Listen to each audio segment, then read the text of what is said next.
G'day all the hogs, cogs and two Aussie flogs, the greatest, the greatest bloody podcast in my garage.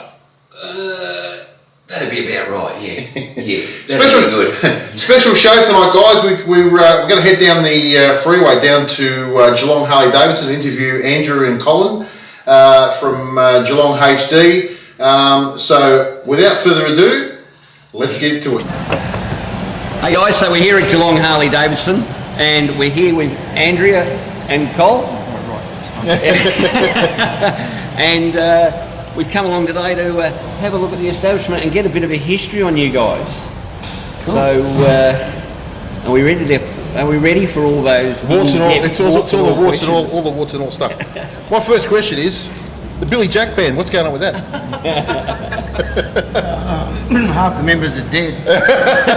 So it was a 6-piece band and 3 of them are dead, so that's the end of that. So the reunion concert's probably not going to happen? No. We might put a little bit of footage up here now. That kind of sight don't cut with us. She said, well, just human beings. Hey, a smoke, a coke and a joke, and a 10-ounce pot of beer. That country music, up and down the line. So everybody knows what we're talking about. There's ways and means. When you do your research, mate, you can do all sorts of stuff. It was a long, long time ago. How long did you play in the band for? Oh, off and on most of my life, really. It's only since I came to Geelong that I stopped playing. So. Yep. Various bands, yeah, it was always country type music. Yep. Bluegrass? Yeah, yep. A bit of bluegrass, but I didn't like calling it country and western, it was just country. Like the Eagles sort of from there. Yeah. Awesome stuff. And that's you still play today? You're still into it? No, I haven't played guitar for Over a year? Well over a year. Yeah. You used to sing too, didn't you? Yeah. I couldn't play guitar very well, so I had to sing. Yeah, I know that feeling.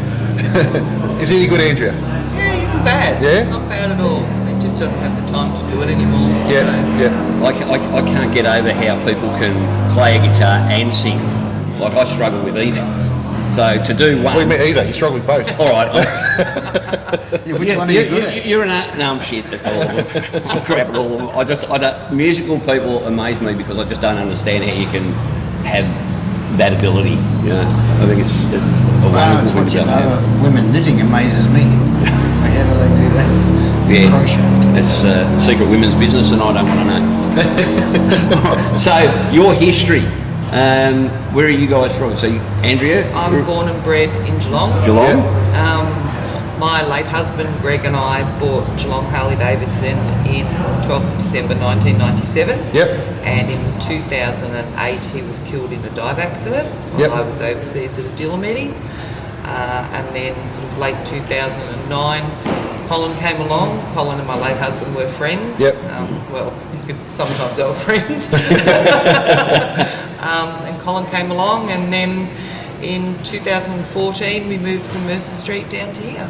And let's face it, you're only human. I mean, Colin is a magnificent human being. Like, Just She's slowly turning into it.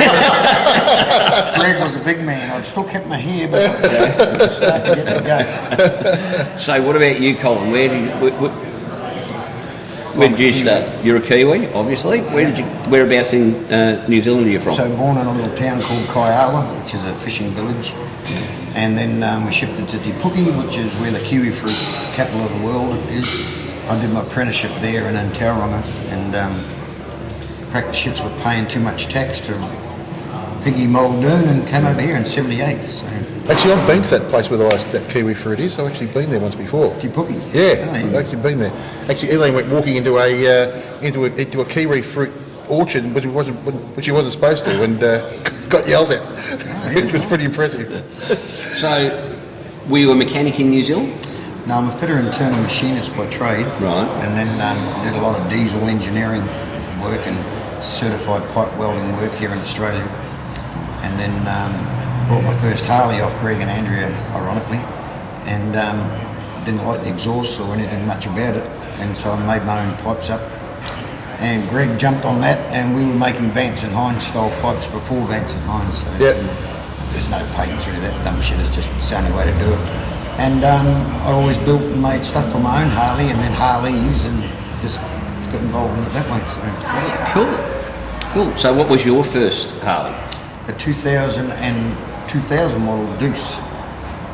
Okay. Deuce. We've got one out the back that's identical. I just finished rebuilding it. Yeah, we'll have to get a photo of that one and stick that one up. Yeah. Fantastic. So with the mechanical stuff, like I think I spoke to you about it once before, and Andrew, you can answer this too. Like a lot of guys are just bolt on, bolt off stuff now. The proper mechanical stuff and their building and that mechanical craftsmanship is a completely different setup to normal. Do you think, having this with the way you are now, is that it's becoming a dying art? I think across the board. Do you think it's actually helping, with the business as it is now, with having that ability? Oh, I think a small amount is.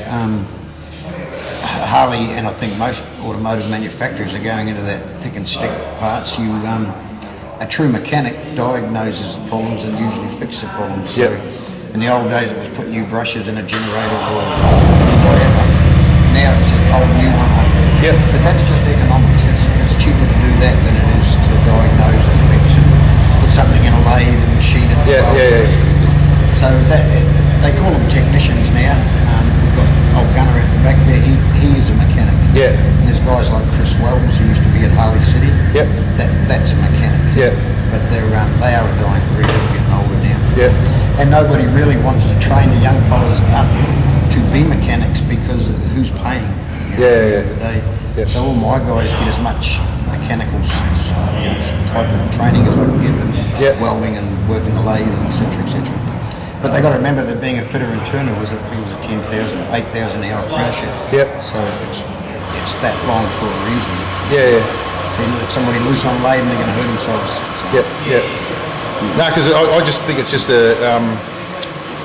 you see a lot of these old bikes, and you look at that panhead before and stuff. Unless there's people out there that can actually, work on them, they're going to be they're just going to disappear, and I just hate to see that happen because they're classic. They won't. They will disappear, but they'll all be coming to my house. you want to see them? Have you let Andrew know that? I've got to get a bigger shed. So that's what we've actually asked that one. So, all right. So Geelong Harley's been going since 97. Sorry, was it 1997?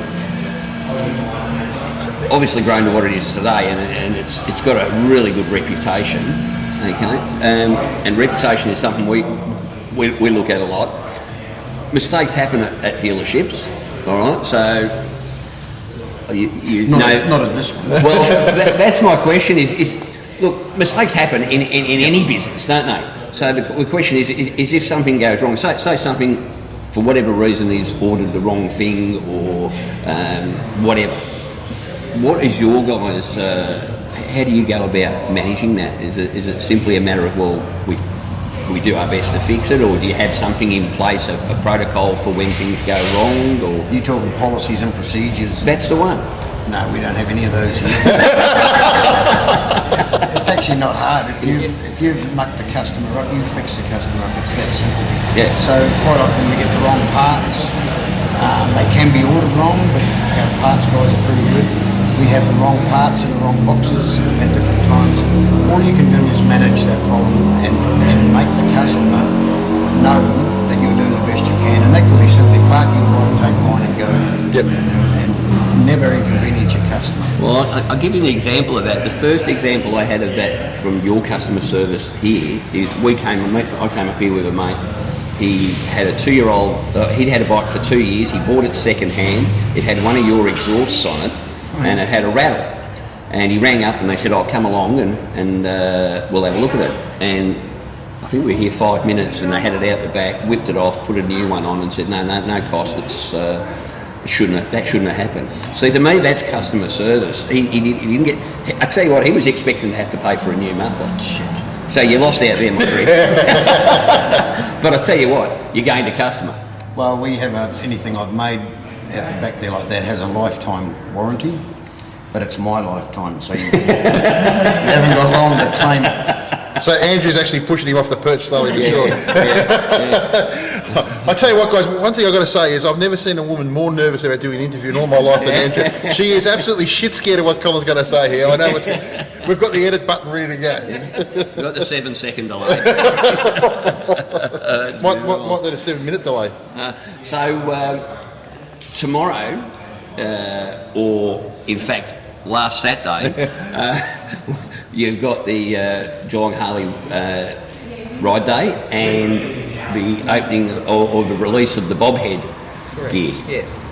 That's a bit exciting. It is very exciting. When the boys were over here back in March, I think it was, we did a deal to actually put their clothing into the store. Yeah. So we're really excited about that for tomorrow, and I think it's going to be a huge day. And then with also the demo bikes going out, there's 4 rides going out. They start at, I believe it's 10:30 and then go to 1:30, and each ride's about half an hour, so it gives the customers a good chance to feel the bike. There's a bit of mixed riding in there, highway, around the street, so on and so forth. So yeah, hopefully the weather will be nice and it'll be a great That day. opens up 2 questions to me. Number one is I see there's a lovely new Icon Series Electric Glide Road King out the back that we've just watched unpack, and let me tell you, I had movement. It is gorgeous. So I don't get to I don't get to take that for a ride tomorrow. No, unfortunately you don't. Okay, it's worth a try. And number 2, how important are these ride days and events like that Well, to we you run a guys? full demo fleet all year, so every model is here on demo. We do that because you get a first-time customer, or not necessarily first time, but a customer, he's not going to know what he wants until he's ridden them all, and they're so different. We don't. We quite often let them go overnight, so you can take them and take a tour out for a weekend. We offer that service, as long as we haven't got a ride book. The last place I went for tried to get a test ride, I almost had to bloody sell my firstborn child for him to let me take it around the block. Yeah, but that's probably because you're barred up over it. Highly possible. It was a nice road guide. There is a procedure they do have to go through before they just jump on the Oh, yeah, bike and yeah. ride off into the sunset. Yeah, you've got to have a licence. Well, that's why you couldn't go. I'm sick of all these bloody rules in this state. Yeah, red tape. Oh, it's a bloody nanny state, isn't it? Speaking of which, I'm just going to jump to. I spoke to you before that one of the we're talking about roads at the moment because we've had a couple of people we know go off recently because of crappy roads. Last weekend we had a friend of ours, 5 of them went down at the same time because of crappy road repairs and stuff. And we're really going to start rattling the cage with what we can do because it's actually dangerous out there. Dangerous. And I know you said in New Zealand, what was your comment? That they ride on the left. In New Zealand, they drive on the left-hand side of the road, and we drive on what's left of the road. Yes, right. That's exactly right. It's not mine. I stole it off somebody. But it's such an apt thing at the moment because and are you getting many bikes coming in with damage because of the roads? Yeah, there's a lot of accidents that, like major crashes are happening as a result of front wheel bounce out of potholes and the like. But we're getting a lot of damaged rims. Yep. Not just spoke wheels, mag wheels are coming and busted. It's quite bad. I honestly think it's going to take like a class action for and somebody needs to take it up because it is a joke at the moment. Like shocking. Yeah, it is. I've always thought, well, you've got to ride your own bike. So if we're out a group of people riding, and my advice to everybody is ride your own bike, which means, so I'm not a big fan on this riding side by side and stagger. You need to be able to see the road coming. Yep. And I've always thought a decent rider should be able to miss the potholes. But I had a situation yesterday coming back from Colac on the old Panhead. I was sitting in behind a van. It was a little bit easier to maintain the speed, and there was it must have been about an 8-inch high ridge in the centre where the trucks had kicked it up. Yep. Well, I hit that before I had a chance, and it chucked me out of the seat. So I'm not so hard on these people that are crashing them now. Sometimes you just can't see them to avoid them. Yeah, a couple of places we recently at Rutherglen, it was so bad that there actually wasn't a part of the road you could actually ride on. Yeah. There was just the whole road was just one huge pothole.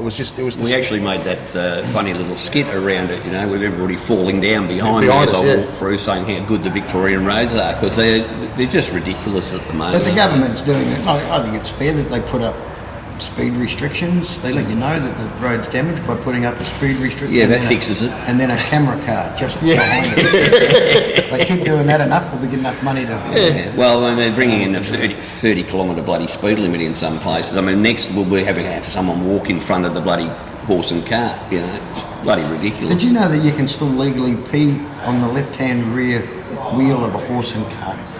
And you can do it on a car legally in Victoria. As a rule, but never got... I just thought you might be interested. Oh, give me 5 minutes, I'll be back. Yeah, you can pee on the left-hand... Preferably not on the showroom floor, though. Again, Andrea is slowly but surely shrinking into a seat. This is fantastic. I just love it. I did it over the road here at Reynolds. Told Andrea about it. She went over and tried it. But I was unallowed to. Now, next question. Now, Let's move on. Yeah. Yeah, I know you like to build your bikes, all that sort of stuff. What's your favourite one you've ever done? I'll tell you what my favourite is. I can tell you straight off that one that was over here somewhere with the panhead, with the flames on the tank. Oh, that is beautiful. But yeah, I don't really have a favourite. I've got an 82 FX RS, which is an old shovel head, or not old, but getting towards the last of the shovel heads. That's probably my favourite motorcycle, but I haven't done anything to it except do it up, fix it. Andrea, you got a favourite? I probably like Ethel. Ethel. Yeah, that's what 24 JE over there. 24 JE. Yep. Had that for quite a few years, and that's probably my favourite. Yeah. Ethel, I love the name. That's a beauty, isn't it? All right, so Andrea, I know normally you're not seen on camera, but Col, you've become somewhat of a social media megastar, mate. So how are you coping with that? And who cut your hair? Yeah. Okay, so the two answers to that are Andrea is now in charge of the hair. So I've been wanting to get it cut for some time, but I actually can't indulge you with this. Surely there's more important things to talk about. So, but you have, mate. I mean, people watch, obviously, Danny's show, and I don't know about anyone else. I love it when he's here doing this, because some of the one-liners that come out, sensational. So he's a special unit, the old Danny, isn't he? Yeah, he's special. He brings out the best in you, mate. Is that the best? He was special in that spandex the other night, I must admit, those spandex trucks. Oh, if I see him in one more pair of spandex. All right, but it seems you've embraced the whole social media, which I think is a fantastic thing, because a lot of places shun it. I think you've embraced it, and I guess my question is why have you embraced it? And for me personally, what it shows is you're actually open. Like you're not worried about what's going on in the background, because you're confident in your product and your ability and all that sort of stuff. Would I be right in sort of saying that? Oh, we've been a little bit overconfident. I think it's probably fair. As far as embracing it goes, you don't get a lot of choice when the camera's here in your face. But I think all businesses are jumping on the social media thing now. It's always been really hard to work out where and how to spend your advertising budget. Yep. So we've tried all the conventionals, and you can't measure it. The only thing that we can measure is the Danny Hayes responses, and they've been off the top. Yeah.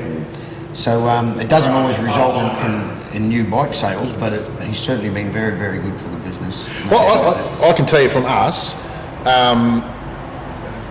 I reckon it'd have to be 3 or 4 out of 5 people that you speak to have either come to Geelong Harley Davidson because of Danny or because of yourself. I know I get people contacting me from the States, from Canada, from England. Have you ever been to Geelong Harley Davidson? And when we come to Australia, is it far from the airport?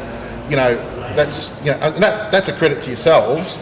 And your openness and your ability to be relatable, I guess, is what and that's, I guess that's what your goal is that you're relatable, and even yourself, Andrew, like, we've never met you before, and I just found straight away you're warm and welcoming and friendly, and I know Danny always says the same thing when I talk to him about you. Danny and I have been friends for a long time. Yep. He first came to the old store and bought a couple of bikes. Yep. So, myself personally, I've known him for 20 years or so. Yep. And there are two different Dannys. Yeah. There's Danny the businessman. Yep. Which, came over here from England with not a great deal and worked his arse off to get where he is. Yep. Didn't get handed it from anybody. No. So he really doesn't care, what he says on camera or how he behaves. It's just Danny. It's just the way he is. Yep. But some of the rides that he has done over the years are amazing to how one person could do that. In the isolation and the difficult terrains and getting lost and the cold and all the rest of it. What he's done is amazing, but he does it for his own mental health, which he'll tell you about that. But also he does it to help other people's mental health, and we've known of at least 6 or 7 people that have walked through this door and said, I was ready to do myself in. And then I started, hearing about Danny, and he does. He helps men, especially men that really won't talk about it.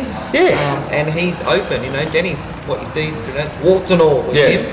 100%. So he doesn't care what other people think of him. And that's great, because we're all so worried about what the next person is going to think and say. He doesn't care. If he doesn't care, why is he going on YouTube in his underpants? Because he doesn't care. The problem is I care. I care a lot. And I care not to see that again. And he's trying to do it. All he's trying to get across is that he had quite a lot of weight on. He decided to get himself into a routine, drop his sugar, go onto the soy milk, and his body is transformed over 90 days. There was that violent incident here the other week where some soys were killed in the making of that video. What did you think of that, Col? I thought it was quite good. I was disappointed that Slippy didn't get it over the fence because we've had to clean it up. But, it could have been used as some sort of an enema on him as well. It would have been another... I'm still trying to find out how you milk a soy. That's what I want to know. Yeah, I'm not sure. Now, going down the whole soy track, I'm almost scared to ask this question. How do you feel about political correctness and the way we're going at the moment? Because I can tell you how I feel, but... I'm probably best to answer that. No. This one's definitely for Col. Well, I'll tell you my, and I don't want to take over the interview, but I'll tell you my thoughts. I run a business as well, and I can tell you it is almost exhausting now trying to make sure that you don't upset anybody, you don't say the wrong thing, you're not perceived to be saying the wrong thing, even if when you say something you actually don't mean, if somebody can take it and twist it in a certain way to suit their agenda. I find that exhausting, right? What do you guys feel? I don't find it exhausting because I don't spend any time on it. I don't care.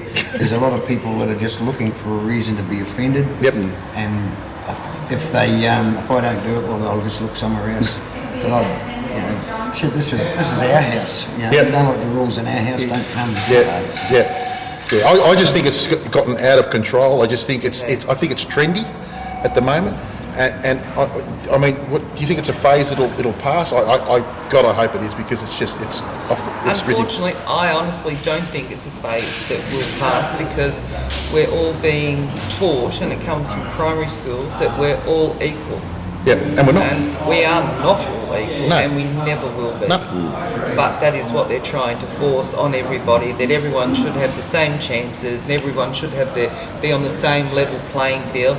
That ain't life. No, it's not. It's just not life. And as far as people being offended by things that are being said, so what, we shouldn't speak? 100%. If you're offended, walk away. or turn it off or don't interact. Yeah, well, I don't understand what happened to the old sticks and stones. You know what I mean? Like, and some of the things that people are being offended about, like Colin said, you're actually trying to be offended. You know what I mean? It's almost like It's trendy to be offended. Yeah, it's trendy to be offended. You know, and they're looking for things to be offended by. And I just think it's just ridiculous. Just get on with life. And I especially think it's hard in Australia because we're just not like that. I think a lot of this comes from the States. And I just think, you know, we're just not like that here. We're a completely different. We have a completely different way of thinking. It's more you take the piss out of each other, and that's you know, that shouldn't be offensive. Yeah, it's banter. But to start talking about being offensive, well, I've got a slightly different slant on it as well. So in 1978, I flew into Melbourne, and a mate of mine, Dennis West, picked me up and took me through Collingwood, heading back to Narre Warren. And there's a big old shot tower there on Alexander Parade. It's still there. Yep. And there's a wall in front of it, and in big white letters, somebody had written, "Apathy is killing Australia." And I remember looking out the window and not knowing what apathy meant. Yep.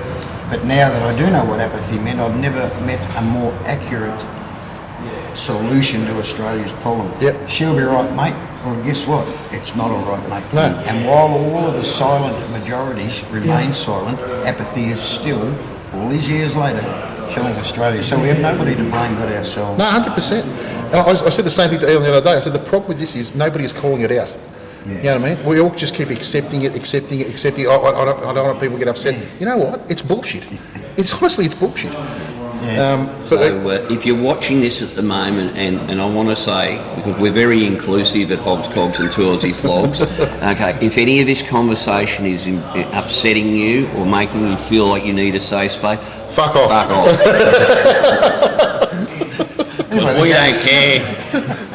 Don't need to script that at all, because I'm in the same boat as you, Col. I'm sick to death. I've had it up to bloody here with it, and I think the problem is everybody is catering to the lowest common denominator. Absolutely. You know, rather than catering to, Absolutely. you know what?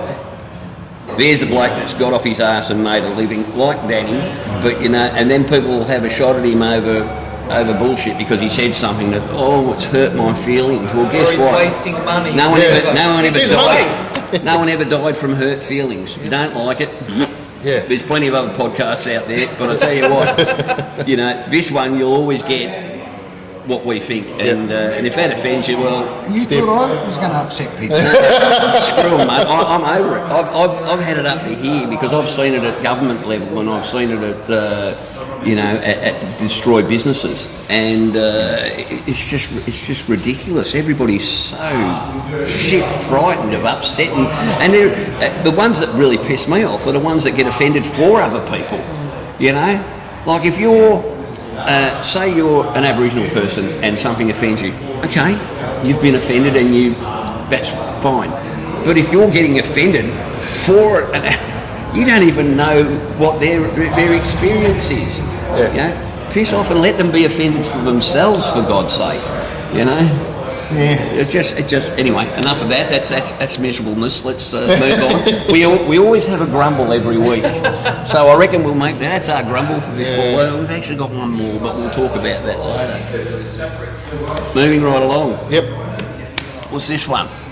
Sorry.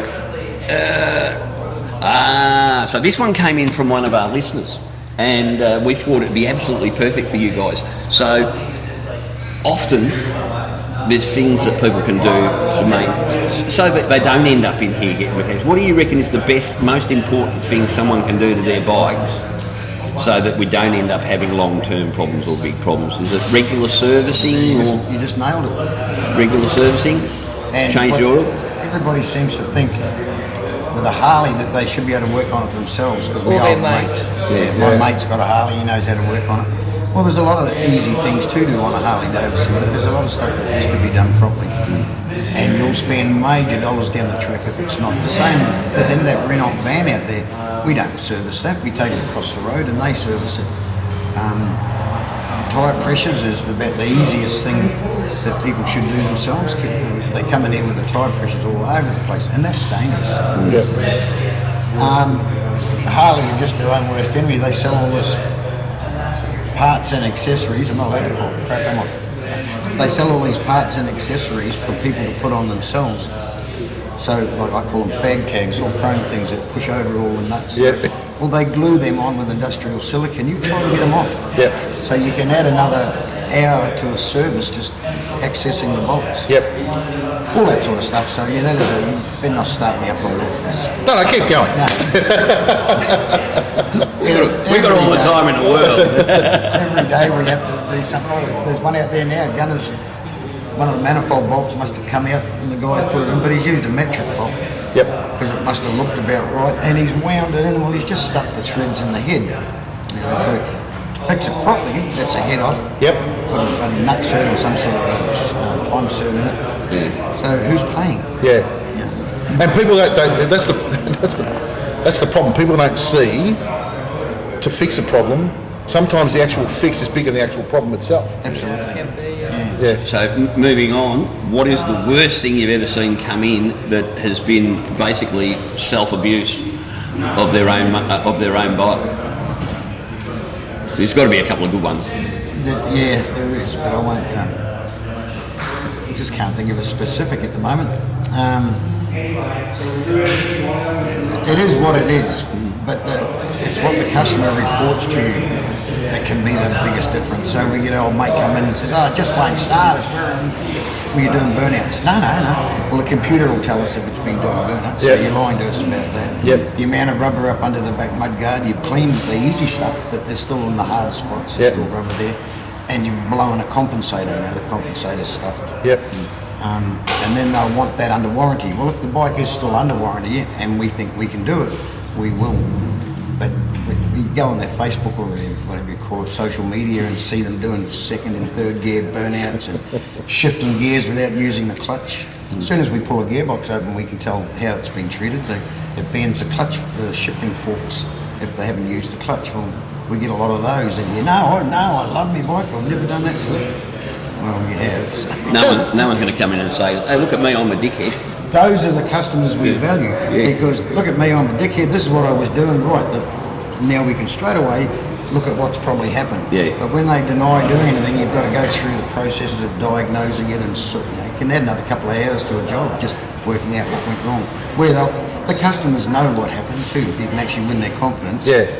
I don't think people like to be judged, so we won't judge you in here unless you lie to us. And when we get lied to us, another dickhead, we know he's been in here. Yeah. You're the only people that have ever touched my bike, really? Well, we don't use pink silicon. Yeah. Just things like that. Yeah. So, So on that, do you think the new motorcycles now that are coming out, the new engine components and all that stuff, is it as robust as what it used to be, like with Evos and shovels and all that sort of stuff? the truth is, it's 10 times stronger. Yeah. Well, it's just advancement. Evos and stuff were putting out 45, 50 horsepower. Yep. And we were all quite happy with that. And we would spend 20 grand to get them up to 80, 90 horsepower. Yep. Well, they come out of the box now with 100 horsepower, and you can get them up to 150 plus. Yep. And they're still not breaking. Every time Harley releases a new model, there will be something. People forget, the two cams had a cam bucket issue, and the first of the Milwaukee's had an oil pump that wasn't ideal. Yeah. I've got to be politically correct. Actually, I was talking to Nigel Keogh, the boss of Harley Australia, and he gave me a beautiful saying I had to use, and it was, I forget now, but it was something alongside, just outside the borders of Harley Davidson's policy on that. So does that sound like, no, he said bullshit. But there's using the correct language, and I'm no good at it. So. Yeah. But the product is the best it's ever been, and next year's model will be better than this, and the year after that will be better. The fear of the electric vehicles, I think, is a bit of a giggle. That I can't see that happening. So going on that, where do you see Harley Davidson in 20 years' time? I'd be very surprised if they're still running a pushrod engine. I think they'll have a lot more technology than that. As soon as they drop the pushrods, they're going to alienate a huge percentage of their core customers. The thing is, their core customers probably won't be around in 20 years. So, I think Harley have to keep trying to produce a product that the people with the money want to buy. And the people with the money are sort of 15, 16 now, but they're going to be tradespeople in 30 years old with a house for 15 years. That's got to be their target audience. So do you think they'll progress? I mean, I keep talking about electric motorcycle. I personally think they'll probably end up going hybrid if they're going to do anything. At least, and I don't know whether they go something like hydrogen. Or, I don't know, right? Can be a busy motorbike. Oh yeah, exactly. But I just think that they're going to be forced. I think governments around the world are going to force manufacturers to start going away from the internal combustion engine. I just think that's going to happen. Or they could move to a synthetic fuel that's clean. That was the other And thing I was I going reckon to that's say. possibly the thing. And there was a perfect example of that this morning on the news, that we saw a beer-driven motorcycle that will do 214 miles an hour from the States. And basically it had a keg in the middle and it was a steam bike. You did say beer. It was beer. I did say beer. So he's pouring these cans of beer, and the next minute he gets it going, and it was. I just looked at it this morning, and I went, "Well, that's about $18 a litre at the moment, beer. So it's probably not going to be in the near future." But it was very interesting to watch. But yeah, something like a synthetic fuel, I think, a cleaner fuel, but a liquid fuel, and still with a combustion engine, hopefully. I think as soon as the governments and everybody wakes up and does some sort of nuclear power generation, whether it be in small module units or whatever, electric will be viable. At the moment, it's really just a bit of a giggle. Yeah. I mean, imagine trying to ride to Queensland on a bike and you have to sit there for 4.5 hours waiting for the bloody thing to charge. Well, I don't think it's even that so much as the batteries cost a fortune to produce. They're using more than a normal car does in fossil fuels to produce. I took a load of batteries to the scrappy the other day and he pulled out the 2 lithium batteries and wouldn't take them. So, well, what am I going to do with these? I don't know. I asked the scrap man, can I put these in your bin? Hell no. What do I do with the lithium batteries that come out of the bikes? You know? So, who knows? Yep. Andrea, what's your perfect motorcycle holiday? One without a Harley. As long as she doesn't say one without a Col. She likes those too.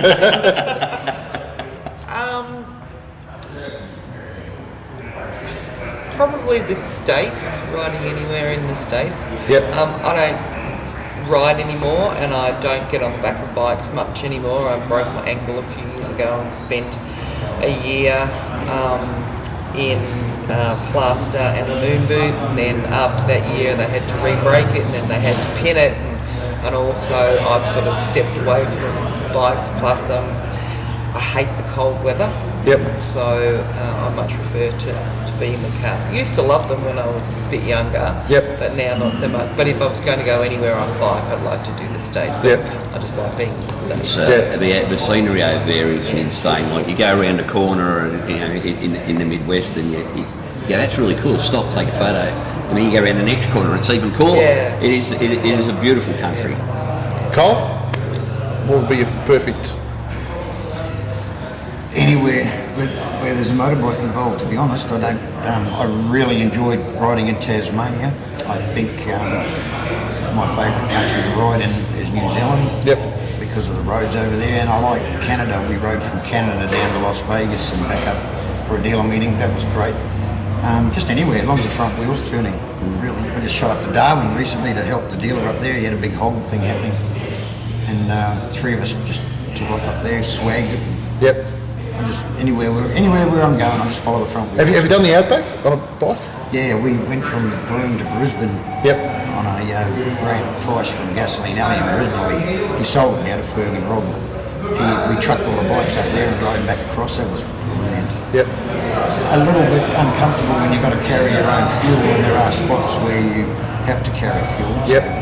That tests you a little bit. Yep. But you can go like Cairns right up to Cape York and back now, not have to worry about fuel. They did that on that old red panhead up there. Yep. So that made the magazines too because I fell off. Had to get airlifted back. I hate it when that happens. Oh, it just me, I tell you. So Andrew, with the bobhead stuff you're coming in, what do you got? Are you doing the whole range or? No, not at the moment. Yep.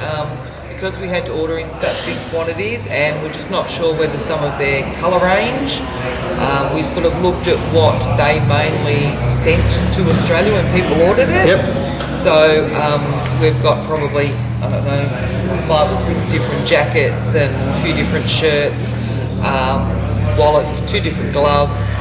Couldn't bring the helmets in. We got the watches, and we'll just see how that goes. And we may look extended. We didn't get any ladies' clothes at this point because they only do the 2 jackets. Yep. I have spoken to them about designing some ladies' t-shirts and things. Yep. So fingers crossed. Yep. In a short time they'll do that. Do you think are you going to do it online as well? Yes. They can, so you can order online. So we'll put all the your links in the description below. So if you want to order from online, you can. Just going on the women's stuff. I know we speak to Lisa and Eli. Now, do you think they need to bring in more women's clothes into motorcycle apparel? Personally, I think they do. From a business perspective, there's not a lot of women coming in and buying clothing. Yep.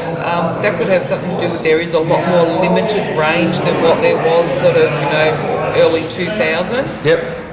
Maybe if some of the designs change a little bit. I mean, I know it's really hard what you can put and how you can create a t-shirt, but you just have to keep up. Yep. So, hopefully they will do more stuff, but from a business point of view, I can understand why they don't. Yeah. Well, guys, that's about it from us. We've really enjoyed having a chat. I hope There was nothing to worry about. There was nothing to worry about. Can I be honest now? Yeah, go. Hold on. We didn't do the what are those things called? The KABQDEF? We didn't. No, we didn't. We didn't go there. We didn't go into the alphabet. Not that there's anything wrong with that. That's right. Guys, we'd like to thank Andrew and Col. I hope it's we think it's been a great interview. We really appreciate you coming along. We appreciate you having us here. Thank you. If you haven't been down to Geelong Harley Davidson, get in here and have a look. They've got some great gear.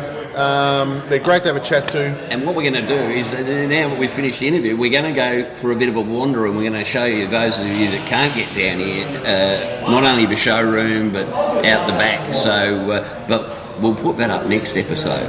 So you'll have to come back in a fortnight and join us for that one. Are you looking down the barrel? I'm looking down the barrel of the lens. You've been watching. Danny Hayes said you've got to look down the Got to barrel. look straight down the barrel. He has told me in no uncertain terms I have to look down the barrel of the lens. One last question I've got. I asked you before, are you going to Sturgis? What was your answer? Come to Sturgis, my man. We're going to Sturgis. Andrew and I are going. We're going to be there a couple of weeks before. Yep. This year?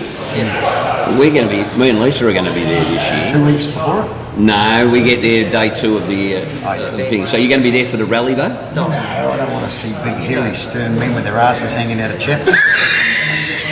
And that's just me. I've actually been to Sturgis a couple of times in the late 90s, and I want to go back there and see it with nobody there. Yep. It would be I'd like wonderful. to see what the infrastructure is like with nobody around. Yeah, I'm with Col. I don't want to see big hairy men with their ass cheeks hanging out of their chaps. That's a bit of a worry. I'm not even going there, all right? But I'll tell you what, I'm spewing you're not going to be there during the rally, mate, because we're there, and I'll tell you what, the riding around the Black Hills, It's beautiful. that's the main thing for me, is the riding around the Black Hills is just But insane. there's lots of accidents while Sturgis is on. Yeah. I mean, we encountered a couple of accidents and had to direct traffic while we were over there. So yeah, some of them can't ride in their own countries, let alone in No, that's Danny will be there, so There's you'll be able to guaranteed. meet up with Well, him. at least one bike's going to get dropped then if he's going to be there. That's an ironclad guarantee. And I think he shaves his ass cheeks. Might be so bad. well, we'll only be seeing more lycra, won't we, I guess? I must admit, there wasn't much hair on that man's body the other night when I was talking. Might have been in a fight. All right, guys, welcome back. And how was that, mate? Honestly, we had a great time. Great people. Like I said, warm, friendly. Mate. More importantly, I reckon Col could have I reckon we could have sat there talking all day, mate, because that was, even when the cameras weren't rolling, we had some fantastic conversations. No, it was really good. It was really, really good. And about life in general, we had some great stuff. So, and it was all very politically correct. very, very politically correct.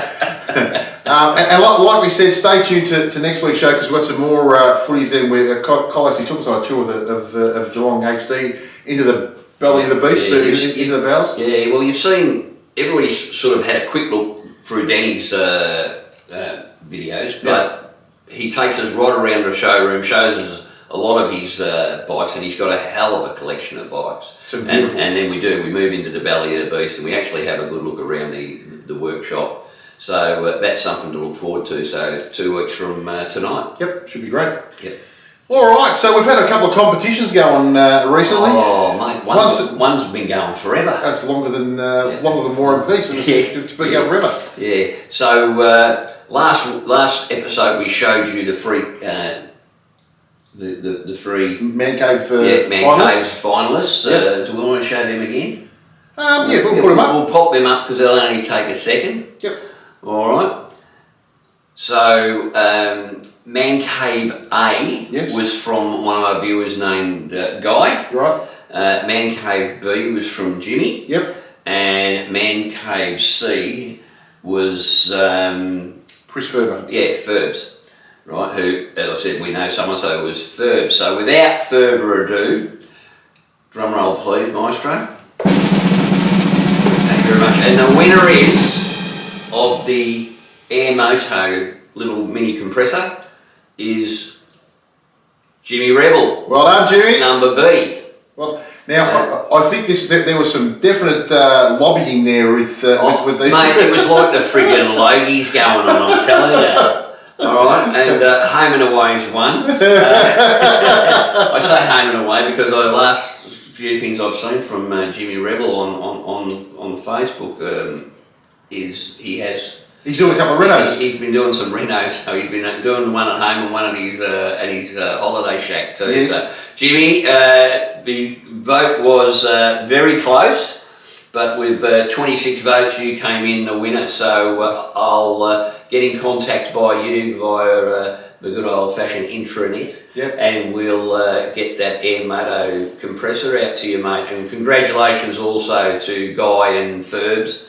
I mean, to be fair, Ferbs' one is only half complete, or 2/3 complete, and we're looking for. We're going to go up to the opening of that Man Cave right now. Ferbs, if you're remembering, I think it's around about the 10th of June. I think he said. Yeah.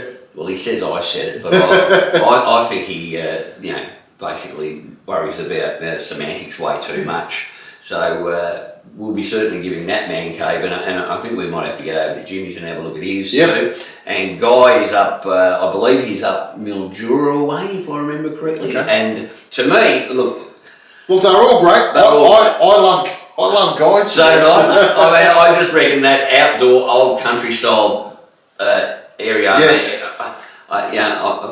Absolutely sensational. It reminded me of another mate of mine's, Drac Russell. He's got one very similar. We'll give that a crack later next year. So we're going to Drac, if you're watching, mate. This bloke's talked it up a lot, so I'm coming up and having a look at your Man Cave, mate. So that's it. That's competition number 1, which was the Man Cave competition. And thanks everybody who made the effort to vote for these guys, because all of them have got sensational Man Caves. And competition number 2 was the one from Rubber Glen, mate. The prize pack from Caffeine and Machine. The prize pack from Caffeine and Machine for the Rubber Glen pack. So we only had 7 entries there. And I think what happened there was people got caught up in the whole Man Cave competition. Maybe we should only run one at a time. Yeah, we probably should. But in good faith, we said we'd be drawing this one next edition. So we've got 7 contestants. So the rest of you, stiff, you should have listened. It's not that hard. Yeah. I just bring this up on. Okay, so we've got the Wheel of Death. There's 7 people on it. We'll just come a little bit closer so everybody can see that it's being done fair and square. And now we're going to spin the wheel. 1 second, how do I spin it? Working beautifully. It's working fantastic at the moment, isn't it? Just throw the iPad and see where it lands. Hey? Doesn't tell me how to... There we go. And the winner is number... There we go. Number 5. Number 5? Yep. And That's Merritt. Merritt. Well done, Merritt. Yeah, Merritt. Well done, mate. I've seen his name many a time on the live YouTube bloody thing. So Merritt, you have won yourself the Rubber Glen Prize pack. Shoot us a quick email, mate, to hogscogs to Aussie Flogs With your size. with your size for your shirt, and we will get that out to you, mate. Now I think it's a shirt, a wind cheater, and a cap. I'm pretty sure. It was a pretty good pack actually, mate. It was good. So that's it.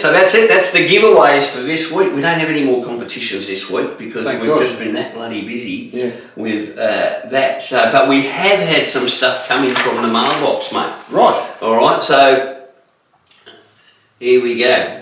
Oh, now I got it. Everybody knows we've been talking about independent dealers and the corporate dealers and that, and we've done a bit of a shout out to Empire Harley a couple of times, and I did a video on Empire Harley on the Bat Harley couple page. But we got this in from Oz878. I don't know who has at Oz878. It says, I bought my 2014 Road King Classic sight unseen. So this was after we talked about purchasing stuff from interstate and like stuff. Bought it sight unseen from Empire Harley. He's in Western Australia, by the way. Cool. He said, best service I've ever received. I'm from Perth and would rather buy my parts and pay for shipping than to support these boys. Been experienced the bullshit service here. So obviously he's had a few issues over there in Perth. He's not happy with his locals, but shout out to the boys down at Empire Harley, another satisfied customer there. Well done. Some of our listeners have been sending in now. A couple of weeks ago, you did the product review on the Resurgence jeans. Yes. Well, mate, we've had probably half a dozen people shoot us emails and tell us that they'd purchased them and they were as happy as Larry. I tell you, guys, do us a favour. If you did purchase them from Resurgence and you used our recommendation, do me a favour. Shoot them an email. They've got a contact number there. Shoot them an email. Say, look, thanks for your good service and all that sort of stuff. We found you on Hogs, Cogs and Two Aussie Flogs, the podcast. That'd be great if you could do that. We'd really appreciate it, and it would show them that you can actually make a difference. Yeah. Okay, and the last thing we've got numerous ones, mate. Numerous emails of support for you for your diet. Yep. So I suppose that gives us the perfect shout out to say, well, how's it going, mate? I'm 6 kilos down now. In total? Yeah. 6 kilos down. So I think last time I was 4 kilos down. So I've lost another 2 kilos in 2 weeks. Right. It's going well. Like, honestly, and what was great, I actually had somebody contact me and ring me to ask what I was doing. You know, he'd been up and down with his weight and that sort of stuff, and I talked him through it. Look, for me, the first 2 weeks were definitely the toughest. Yeah.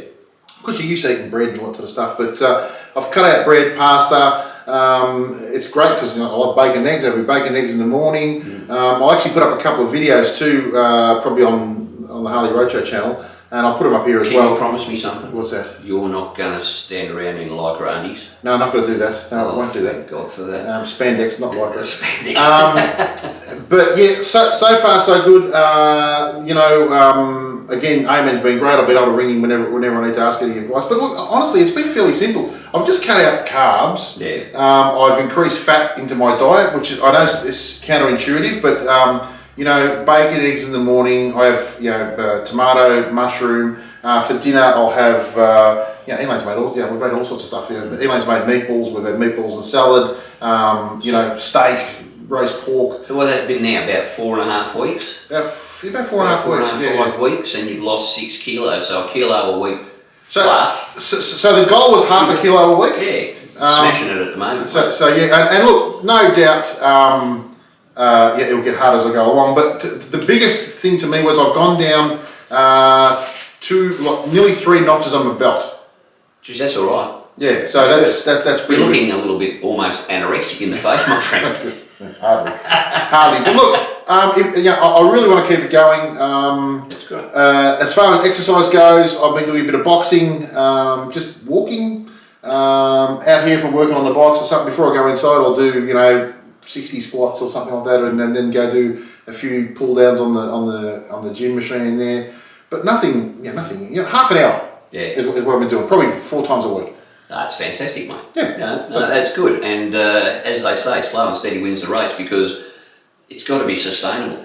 It does, and I don't know if anybody watched Danny's one. He started off doing exactly the same things that I'm doing, and he adjusted as he went along. Look, what I want to do is I want to smash out 20, 25 kilos first, and then I'll adjust it after that. To if and look, the biggest thing is to like Eamon said, if you're going to go out and you go out for pizza, eat a pizza. Yeah. But don't eat a whole family. Eat a small. A small rather than the but don't do it every day. the triple family size. Don't do it every day. So don't get hung up on it. If you break it once, big deal. Start the next day again. It doesn't matter. It's common sense, mate. It is common sense. Right. It's common sense. So good. Excellent.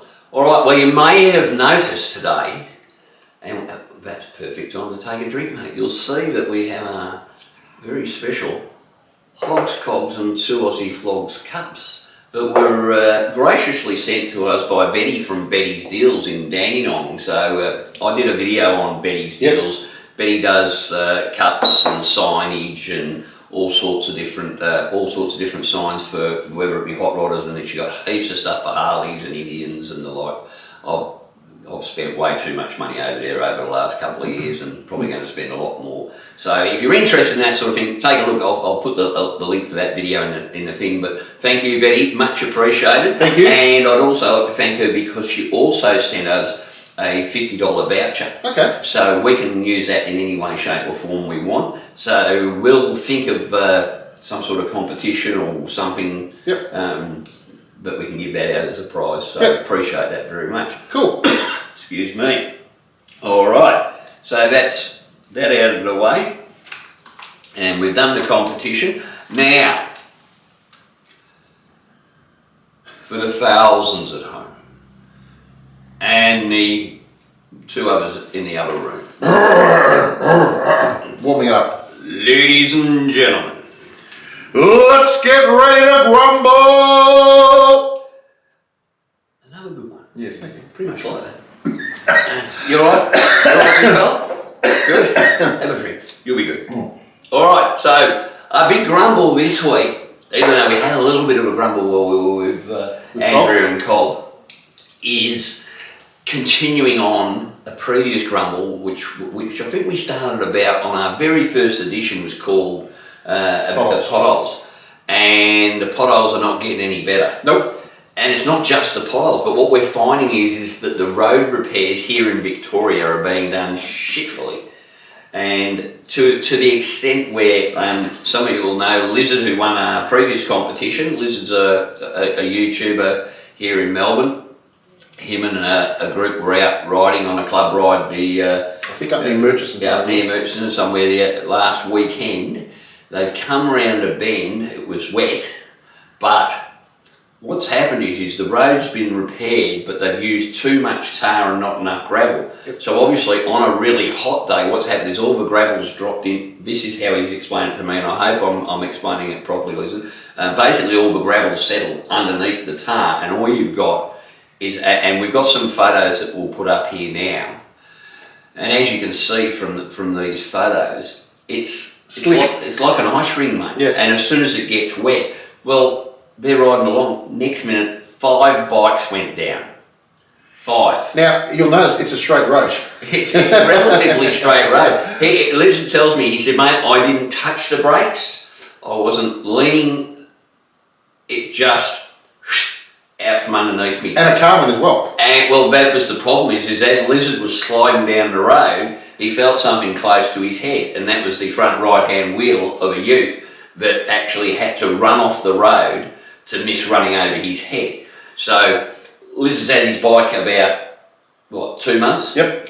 One of the other guys picked up his Ultra the night before. Yep, 24 hours. Yeah, and it's got shitloads of damage. One of the boys ended up in medevac to a hospital, broken leg, had to be operated on, yep. And his missus was injured as well. So we got 5 bikes down with minimum, I think, 6 people, including the pillion. And all because, I mean, it's just, and they said that, speaking to some of the locals, it's happened before on that bit of road. And again, as Colin said before, apathy. Cannot be, but it should be right, mate. And honestly, and I'm starting to get jack of it. It's bullshit. Yeah. This is bullshit. Somebody's going to get killed here before. Well, if they haven't already. If they haven't already, and it gets freaking hidden up in the bloody, the bowels of bullshit through the various government bodies. Yeah. But honest to God, we want, what we really want you to do is we want to start rattling some cages. Send in your photos, your video to hogs, cogs and 2 Aussie flogs at gmail.com. Send them in. We'll keep putting them up. And we're going to start trying to help hold some people account, because honestly, it's getting... It's just freaking ridiculous, mate. It is. And I'll tell you what, we put up a little short of a video we made on the channel. We played that last episode. Yeah, you'll be able to see it. I also put it up on TikTok as well. I reckon I've had something like, it'd be close to 100 comments now on TikTok about people saying the same thing. This is everywhere. It's not just... It's not just Victoria, but I tell you what... It's predominantly Victoria. It's predominantly Victoria. A lot of people are coming back and telling us that Victoria's got the worst in the country. And look, I'll tell you one thing though, as I said, when I went to South Australia, it was like when you cross the border, it was like, suddenly you're on pristine roads. Yeah, and look... I don't know how it can be pristine there and shit house here. Yeah, I know people are going to say, oh yeah, but there's shit roads in South Australia. I know that, but here... At the moment, it's main roads. Yeah, it's main roads. We're talking the Hume. We're talking the Western Highway. We're talking the Calder. I noticed someone commented on yours. Well, if you're not reporting it, you're part of the problem. Well, yeah, no. I mean, really, what the hell are the authorities doing if they're not keeping an eye on our roads? I mean, that's what we pay the bloody taxes for. I mean, we're not talking a piddly little pothole in the middle of Upper Combukta West, mate. Yep. We're talking major highways between major cities. No, that, but there's some places where you go across if there's a join or a bridge joins. Some of the drops, I think it's disgusting, and it will. Somebody, and like Colin said before, there's people being involved in accidents. There's rims being warped and broken and cracked. Not good enough. Well, if it's enough to damage a solid rim, then there's an inexperienced rider. He's going off. He's going off. Well, a good rider could go off. I mean, as Col said, he nearly came off the other day. Yeah. So we do have a little bit of a solution, which I think you want to tell us about our product of the week then, because I'll bring it up. So this got sent to me by Hoggy David Hogg, who is one of our mates up around Myrtleford and up the high country area. He's got an app, and he sent me an app that's called Snap Send Solve. What it is, it's an app you put on your iPhone. You take a picture. You just follow the prompts in there. You take a picture. You put down a GPS coordinate with a little. Well, it actually maps it for you with your Google Maps. So if you've got it on your iPhone, it just automatically does it. It does it automatically. It'll say, "Oh, is that the right location?" You go, "Yes." All right, you take a photo of it, you write down what the complaint is, and you say send it, and it brings up the relevant council or authority, because as we know here in Victoria, some roads are handled by local councils, others are handled by state government. Well, some are being more handled at the moment than Greg Williams on Grand Final Day, because it's getting handled from one person to the next person to the next person. And nobody is solving the problem. We're like I keep saying, we're big on friggin' all the shit that we don't need, but we're not big on the nuts and bolts of it. So somebody said to me, you should go around with a can of white paint and paint around the holes. I would need a tanker truck, a big double tanker truck full of paint, so I could go around and mark the holes. It's absolutely ludicrous, mate. So again, the name of that app is Snap Send Solve. Just type that into your app store, put it on your phone, and I'll tell you what, when you send off the report to whichever authority it is, if you want to take a snapshot of it and send it to us at Hogs, Cogs and 2 Aussie Flogs, we'll keep a list of them all together, and we'll see where we can take this, because it's just getting out of hand. Yeah, because funnily enough, we actually, there's a few people we know that might be, we could get involved, and if we get them involved, maybe something will start happening, because... wouldn't it be nice? Because it's just out of hand, mate. Anyway, we won't rabbit on, but the reality is, 5 blokes went down the other day, and a couple of them could have been killed, let alone seriously bloody injured. I mean, one bloke with a snapped leg and an operation is bad enough, and all that property damage. But to hear that that's not the first time it's happened there. What it will take is a class action. Yep. And I hope somebody does it, and I hope they take them to the cleaners, because that's sometimes the only way to make people learn is hit them in their pocket. Again, the only problem is when there's a class action, who pays for it? All of us anyway. Yeah. You know, the bastards who are responsible aren't the ones that are going to pay it. No. They're just going to pull it out of the coffers and pay for it ours. Yep. Anyway, that's it, mate. Well, what an absolutely fantastic day. Now that leaves us with one thing to do today. It's a short one from the studio today, because we spent a fair bit of time down there at Geelong Harley, which was fantastic. Yep. Local rallies, runs and events. Wangaratta to Midda Overnighter will be run on the 19th of May, and that's leaving from the Wangaratta APCO Servo at 0900. That's being run by a bloke called Jamis Chapman. That's, if you're coming into Wangaratta from Melbourne, it's on the left-hand side. Yep. It's a big one there, you can't miss it, right just near the park. Yeah, so anyone who's interested in that, I suggest you have a look at the Victorian Rallies, Runs and Events page on Facebook, and there'll be a contact detail there for Jamos. 20th of May, the annual 100-mile ride, which is being run by the Bikers Against Child Abuse. That's meeting at 9 o'clock at BP at Rockbank, and kickstands up at 10:30, sorry. So another good one. The Distinguished Gentleman's Ride. It's one where everybody gets dressed up, but it's very flash. Probably have to go rent a suit on the 21st of May, the Distinguished Gentleman's Ride. So there's various locations for that. So take a look at the flyer, again at the Victorian Rallies, Runs and Events page. Again, a good cause. Yep, another good cause.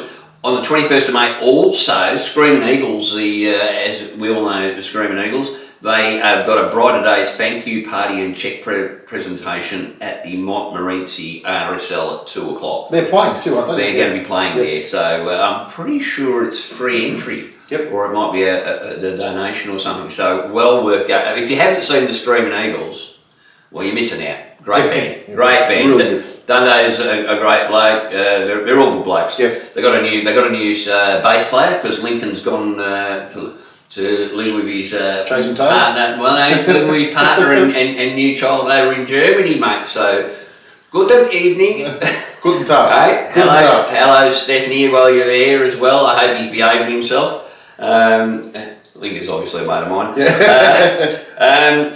Geelong Motorcycle Shed on the 21st has also got a shop ride there running out of 17 Lambert Avenue, Newtown. Meet there at 8 o'clock. I'm not sure about kickstands up, but it won't be long after that.